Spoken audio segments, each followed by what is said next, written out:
Exodus chapter 38. The altar of burnt offering.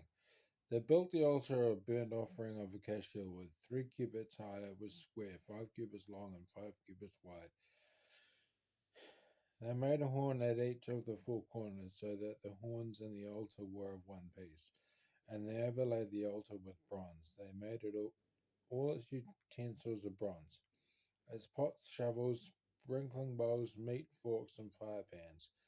They made a grating for the altar, a bronze network to be under its ledge. Halfway up the altar, they cast bronze rings to hold the poles for the 4 corners of the bronze grating.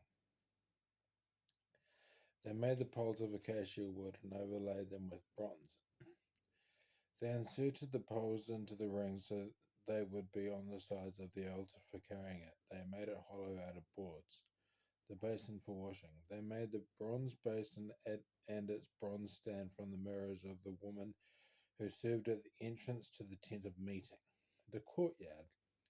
Next, they made the courtyard. The south side was 100 cubits long, and curtains of finely twisted linen, with 20 posts and 20 bronze bases, with silver hooks and bands on the posts. The north side was also 100 cubits long and had 20 posts and 20 bronze bases, with silver hooks and bands on the posts. The west end was 50 cubits wide and had curtains, with 10 posts and 10 bases, with silver hooks and bands on the posts.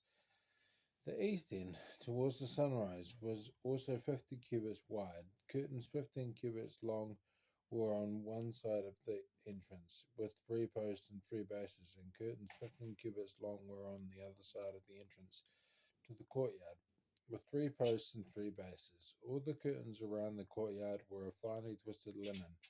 The bases for the posts were bronze.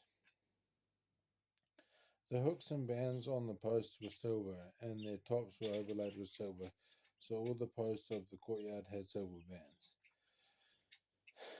The curtain for the entrance to the courtyard was made of blue, purple, and scarlet yarn and finely twisted linen, the work of an embroiderer.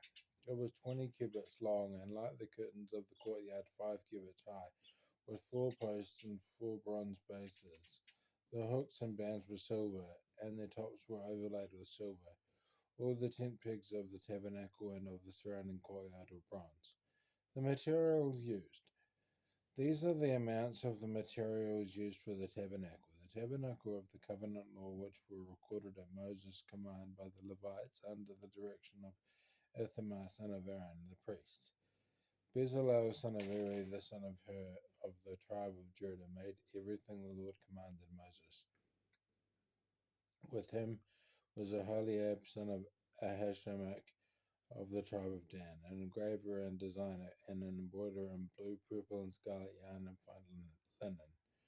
The total amount of the gold from the wave offering used for all of the work on the sanctuary was 29 talents and 730 shekels, according to the sanctuary shekel.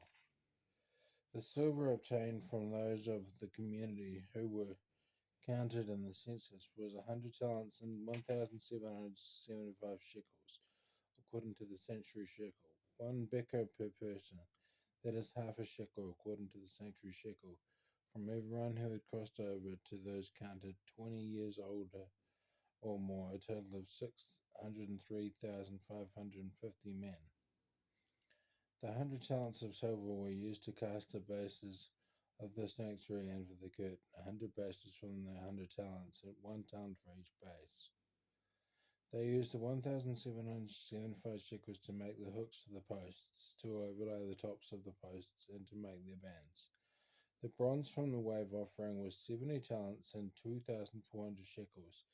They used to make the bases for the entrance to the tent of meeting, the bronze altar with its bronze grating and all its utensils, the bases of the surrounding courtyard and those to the entrance, and all the tent pegs for the tabernacle and those to the surrounding courtyard.